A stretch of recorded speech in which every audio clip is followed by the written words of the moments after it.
I don't like TRT. I'm not a fan. It's because people started abusing it. Things got real weird. Like you started to see guys like 36, 37, like Vitor, having the fucking fights of his career. It's like you're hacking Father Time. Fighting a guy in steroids, which is a hazard to my life. It's really a slap in the face. Vitor Belfort's life is a saga of dizzying highs and profound lows. From a teenage martial arts prodigy to a champion in the octagon, from personal tragedy to public controversy, his journey has all the elements of a modern combat sports epic. But before we delve into the legend, if you live for stories of sacrifice, redemption, and raw human grit, hit that like button and subscribe. Now, let's step into the world of Vitor Belfort.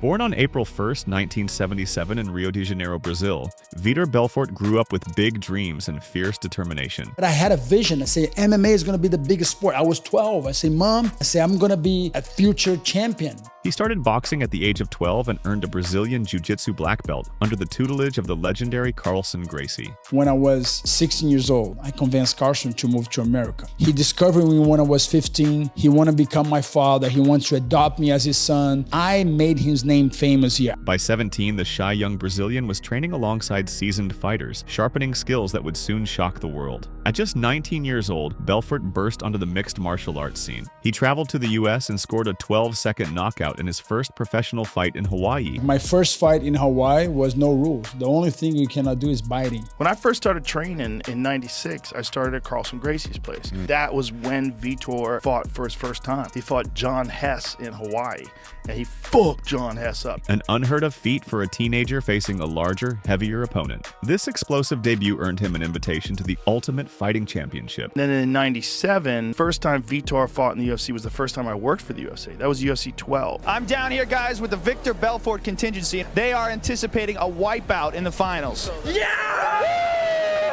I don't feel a lot of pressure because I'm really comfortable right now. I'm very confident. In February 1997, at UFC 12, the unknown teenager blazed through two opponents in one night to win the heavyweight tournament, becoming the youngest fighter ever to win in the UFC. His hand speed and brutal knockouts had the crowd roaring in astonishment. The promoters dubbed him the Phenom. I remember we all knew, but we were like, everybody thinks he's a jiu-jitsu guy, and you're going to have to deal with a hail of punches coming from this guy. Nobody knew that I was a boxer. I developed in the boxing when I was 12, so I never had to use my jiu-jitsu in the beginning, so how they call the Phenom, fast hands. And the name stuck.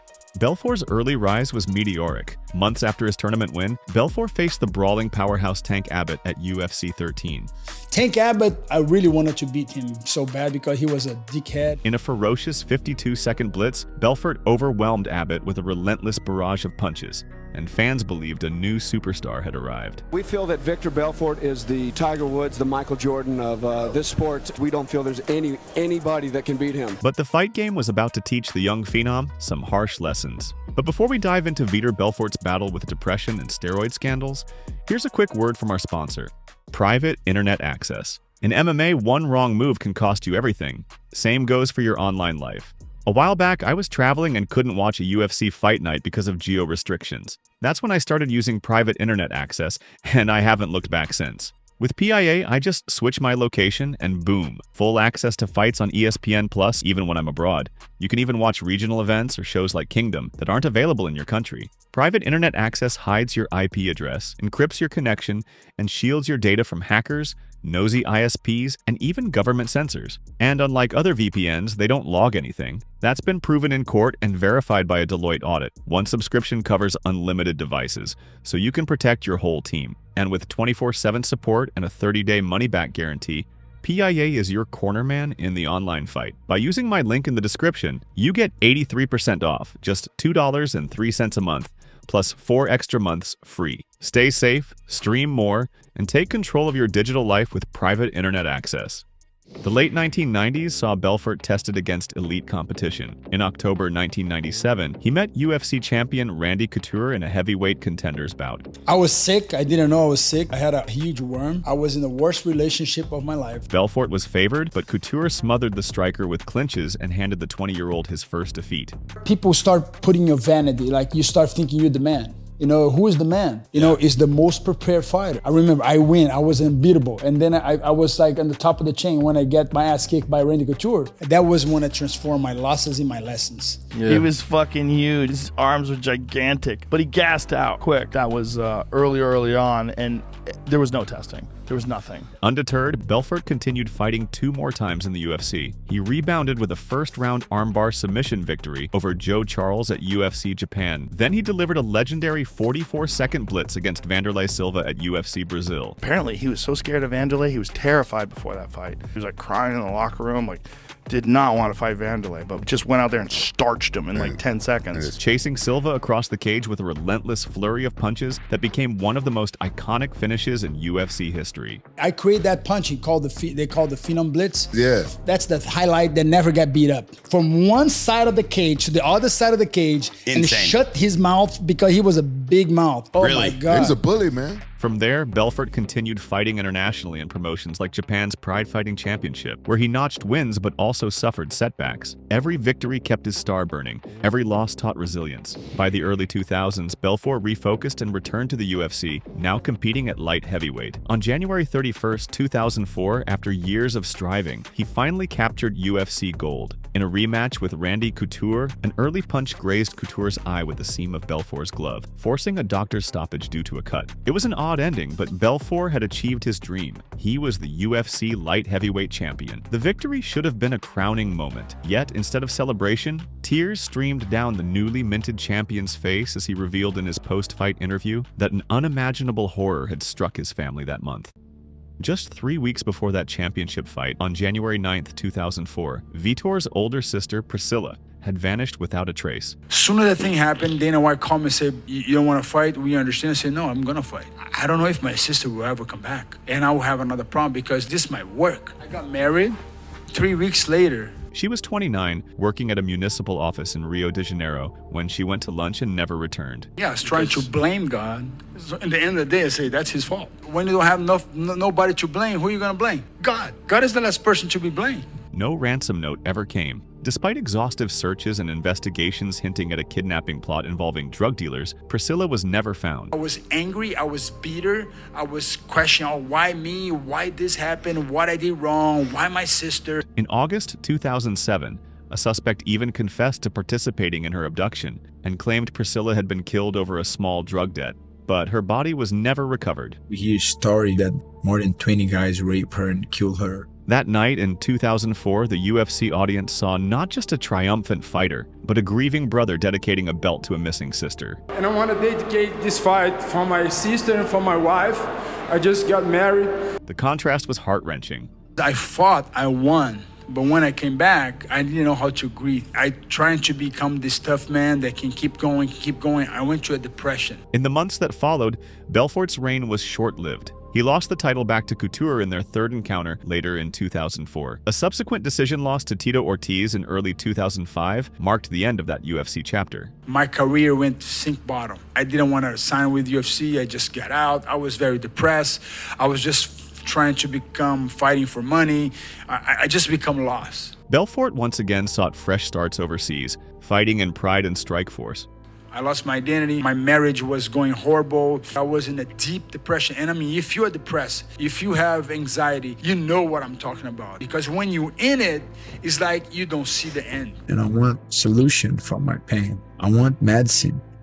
Belfort's brilliant career was increasingly dogged by dark clouds. God gives everybody certain things. Physically, he blessed Vitor. Vitor was fast. He had good strength. The he had speed all kinds was of incredible. Things. Yeah, but when he was young, he was mentally up here. That was where he was lacking. It wasn't that he was stupid. He lacked confidence. He would have to have people telling him that he could do stuff all the time because he never believed in himself. Later on, he started to believe in himself. He matured. That's what a successful person does. Those low points in your life where you don't believe in yourself, that doesn't define you. That's just you at that moment, and you can improve on that. So many people just go through this life thinking who they are is who they will be forever. No, like who you are is what you make. Yeah. The problem is like I was in that moment of depression, guilting God, and then that's when I met God for real. Start praying. He spoke to my heart saying, son, doesn't matter how you look and how you think in your life, your sisters belong to me. That I think was the true relationship with Jesus and the Holy Spirit. I'm free now, but I'm looking back. I didn't see a way out.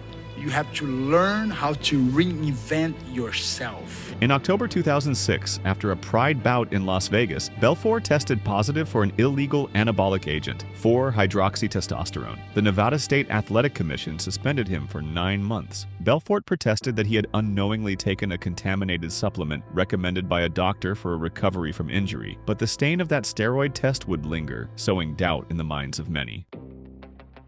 In the aftermath, Belfort sought redemption outside the big leagues. Between 2007 and 2008, he fought in the UK's Cage Rage promotion, capturing the light heavyweight championship and defending it successfully. His performances were solid, but far from the grand stage he once commanded. However, in 2008, Belfort's career received a jolt of relevance when he signed with Affliction, a high-profile promotion featuring many UFC veterans. There, he delivered highlight reel knockouts over Terry Martin and Matt Lindland, the latter being a vicious left-hand KO that reminded fans of the young, explosive phenom. Belfort's resurgence led to a high-profile return to the UFC in 2009. At UFC 103, he faced former middleweight champion Rich Franklin in a 195-pound catchweight bout. In vintage fashion, Belfort unleashed a thunderous left hook, knocking Franklin out cold in the first round. The performance was so emphatic that it catapulted Belfort directly into title contention, reigniting his career on the biggest stage. In 2011, Belfort earned a shot at the UFC middleweight championship against none other than Anderson Silva at UFC 126. The build-up was intense, pitting two Brazilian legends against each other. However, Belfort's title hopes were brutally dashed when Silva delivered one of the most iconic knockouts in MMA history, a front kick to Belfort's face that dropped him instantly. The image of Belfort collapsing became an indelible moment in UFC lore. Still, the defeat didn't push Belfort into obscurity. Later that year, he returned to the win column with a first-round KO of Yoshihiro Akiyama at UFC 133, re-establishing himself as a top contender in the division. Throughout this period, whispers about Belfort's changing physique and potential use of testosterone replacement therapy, TRT, began surfacing. Though not yet an official scandal, observant fans and fighters started questioning how Belfort, well into his 30s, appeared to be in the best physical condition of his career. I think where it started getting a little weird is when testosterone replacement therapy became a thing, and all you had to do was go to your doctor and said, hey, I can't get a hard on, and all of a sudden they sign you off and you're on TRT. Worse, you could take steroids first and then come off of it so your testosterone was low. Oh, really? And you go to a doctor and say, I have low testosterone. Oh, of course, yeah, because it messes up your natural production of it. This is what guys did. Guys took steroids and then went in afterwards and said they have low testosterone because they were on steroids. While he hadn't publicly applied for a therapeutic use exemption yet, the seeds of suspicion were planted. Entering his mid-30s, Belfort was legally prescribed TRT for low testosterone levels, a treatment some athletes use to extend their careers. You start to see guys like 36, 37, like Vitor, having the fucking fights of his career. Critics argued TRT was a loophole to gain an edge, effectively sanctioned doping. Some people like Vitor, just his body loves it. He's made for it. Yeah, his body's made for TRT replacement. Something happens with him, like when they allowed him to take it, like during the Rockhold fight and the Bisping fight. Dude, his body ate it up. He had so much knowledge behind him, but his body was moving like a young man's body. It's like you're hacking Father Time. Belfort maintained that he had a legitimate medical need. He disclosed that he never exceeded the limits set by doctors and athletic commissions. He's doing straight testosterone. It's above board, right? Let me you let him do it so he doesn't feel guilty about it. You feel me? Yeah, he was doing it legally. He was doing it legally. Yeah. He got permission from the UFC to do it in the commissions. Indeed, UFC granted Belfort therapeutic use exemptions for testosterone before each of his 2013 bouts in Brazil. He's a different Let him human, do his roids, man. bro. Like some people don't do well with roids. They get all red and shit. He looks great. His skin's vibrant. His tits are popping. I don't like TRT. I'm not a fan because people started abusing it. People will get all jacked up on TRT throughout their entire training camp, and then come back down to normal limits for the fight, which is unfair. All of a sudden, he looked like a freak. Just a real freak. He went on a run for a few years where he was just unstoppable. It was terrifying. Belfort became the face of the TRT era. Between 2013 to 2014, TRT Vitor was a destroyer. He first fought Michael Bisping in January 2013. Looking back, when I fought him on TRT. You fought him when he was at the super Vitor level. Absolutely. It looked like fucking the Incredible Hulk. Remember there was a picture of us both on the scale in Brazil. You can look back and say, holy fuck, what was I thinking? This guy's fucking roided out of his mind. I'm not a religious guy, and as we know, Vitor is heavily religious, and he kept sticking his thing in my face. He was pissing me off. So I said, Vitor, come here. And he leans in. I said, there is no Jesus.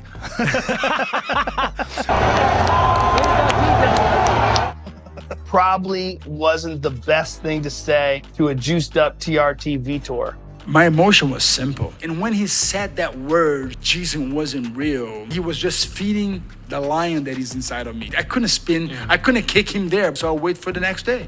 Delivering a brutal head kick knockout that derailed Bisping's title hopes.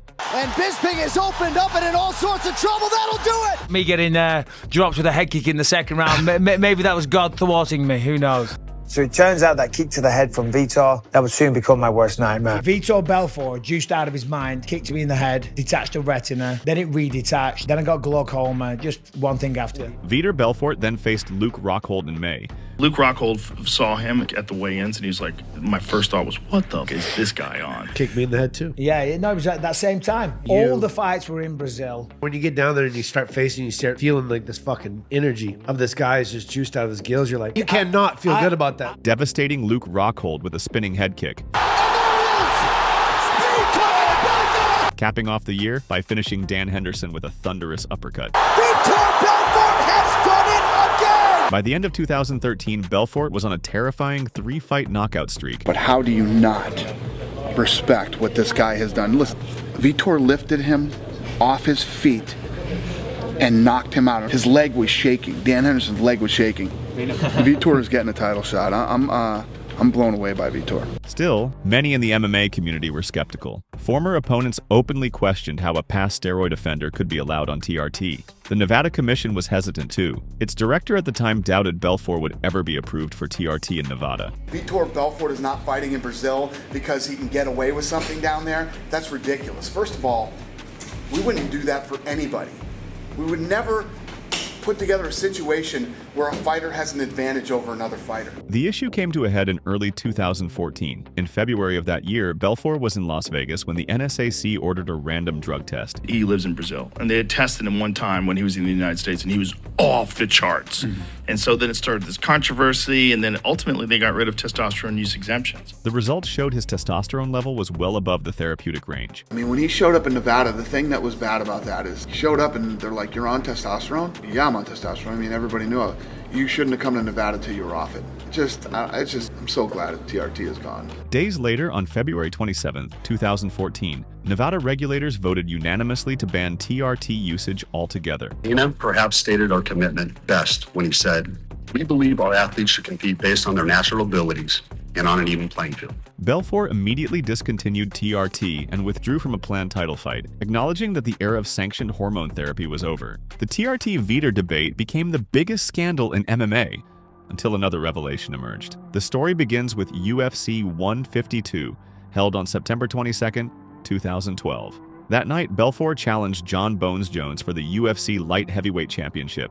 Many viewed Belfort as the underdog, but in the first round, he came shockingly close to finishing Jones with a tight armbar. A lot of people say that maybe you snapped his arm. He had surgery on his arm after my fight. And in that moment, I had his arm. And the referee came so I and started cracking. You could have bent it backwards. Yeah, but I was too nice.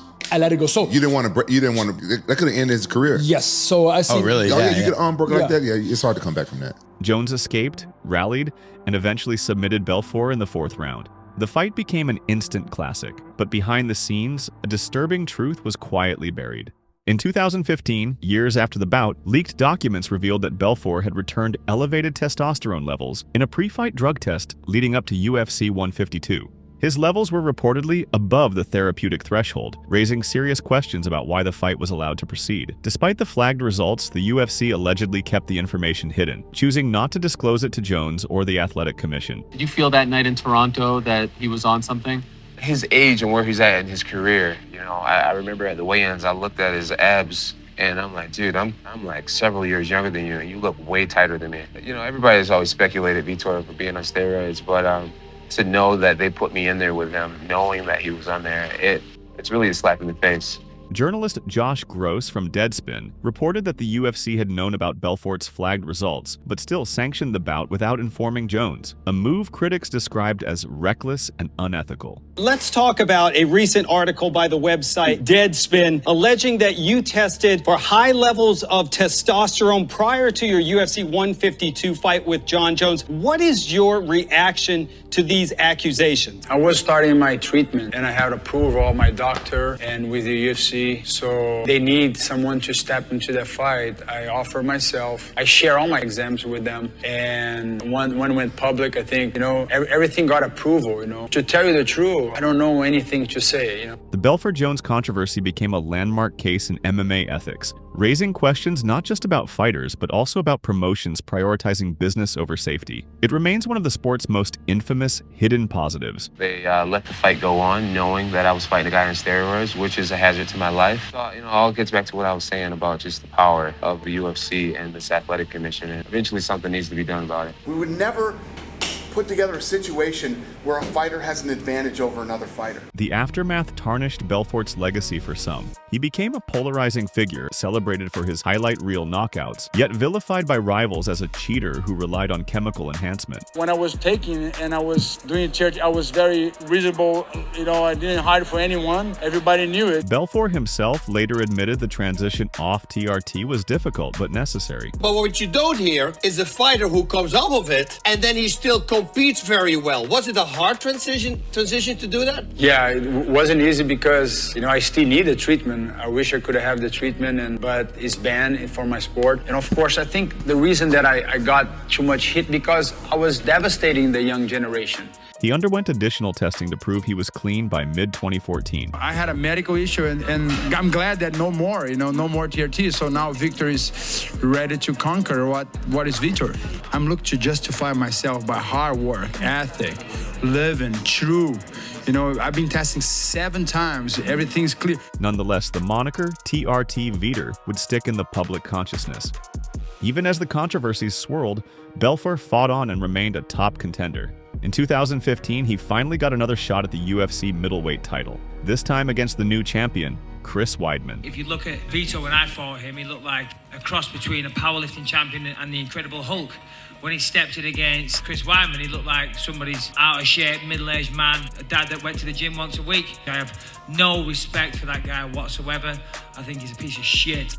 Belfort, now off TRT, came up short, falling via TKO. It seemed Father Time and the sport's tougher drug standards were catching up with him. He notched a few more victories, including a vintage knockout of Dan Henderson in their third encounter. But losses to younger fighters like Jacare Souza and Gegard Mousasi signaled that the Phenom was nearing the end of an era. When you looked at Vitor and how he fought and how he looked and everything else, there's no doubt about it that TRT, that's what the stuff is designed to do. Stuff is designed to make a guy my age work like a guy John Jones' age. It definitely worked for Vitor. On May 12, 2018, at UFC 224 in Rio de Janeiro, 41-year-old Vitor Belfort entered the cage for what he had hinted would be his final UFC fight. Fittingly, it was against another legend, Lyoto Machida.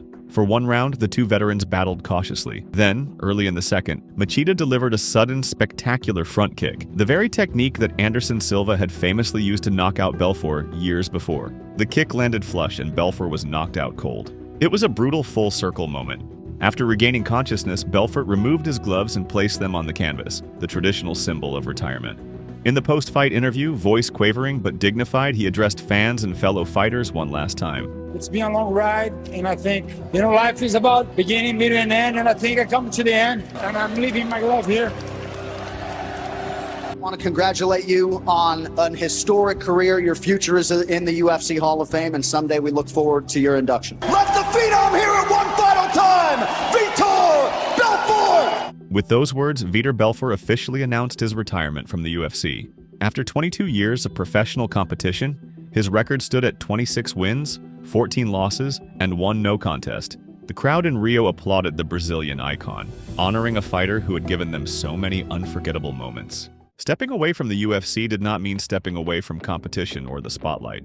True to his warrior spirit, Belfort soon sought fresh challenges. In 2019, he flirted with a comeback in Asian promotion One Championship, though no fight materialized. Instead, Belfort turned his attention to novel combat sports spectacles. On September 11, 2021, he made headlines worldwide by boxing 58-year-old legend Evander Holyfield in an exhibition match. Were you scared of Evander Holyfield? Of course. You kidding me? He rocked me so hard. The first punch, I got like, man, I'm not going to joke here. The bout, promoted by Triller, was surreal. A former UFC champ versus a former heavyweight boxing king. Belfort, 44, swarmed the older Holyfield from the opening bell and scored a standing TKO in under 2 minutes. The image of Belfort raising his hands as the referee saved a dazed Holyfield was a reminder that the Phenom still packed a punch. That was savage what he did to Evander Holyfield. And Evander Holyfield's one of the greatest to ever do it. I don't think people give you credit for that, though. Nobody never give me credit for it. I'm not in the Hall of Fame. Well, you're not in the UFC Hall of Fame? How are you not in the Hall of Fame? No. You had more knockouts than anybody. What do you mean? I don't know. Though many observers questioned the ethics of pitting a near 60-year-old against him, Belfort wasn't done. He continued to stay in shape and even dabbled in coaching and business. He and his wife Joanna opened a chain of fitness gyms in Brazil, passing on his training philosophies to a new generation. Publicly, Belfort embraced his role as an elder statesman of the sport, mentoring young fighters, making motivational appearances, and often speaking about the importance of faith and family in overcoming life's trials. In April 2023, Belfort returned to the ring for another boxing exhibition, this time against a familiar face from MMA, fellow Brazilian Ronaldo Jacare Souza. On the night of his 46th birthday, Belfort went toe-to-toe with Jacare in a boxing ring in Milwaukee. He nearly finished the fight with knockdowns, but ultimately went the distance and won a unanimous decision. The bout was part of a trend of MMA veterans testing their skills in boxing, and Belfort looked happy to indulge his competitive fire once more. Today, Vitor Belfort remains a figure of fascination.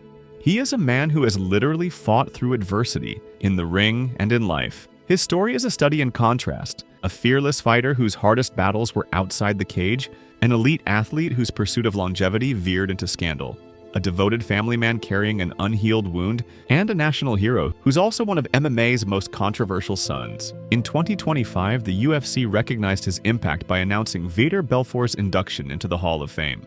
Love him or not, Belfort's fingerprints are all over the history of the sport, a tale of perseverance, controversy, redemption, and the unbreakable spirit of a fighter.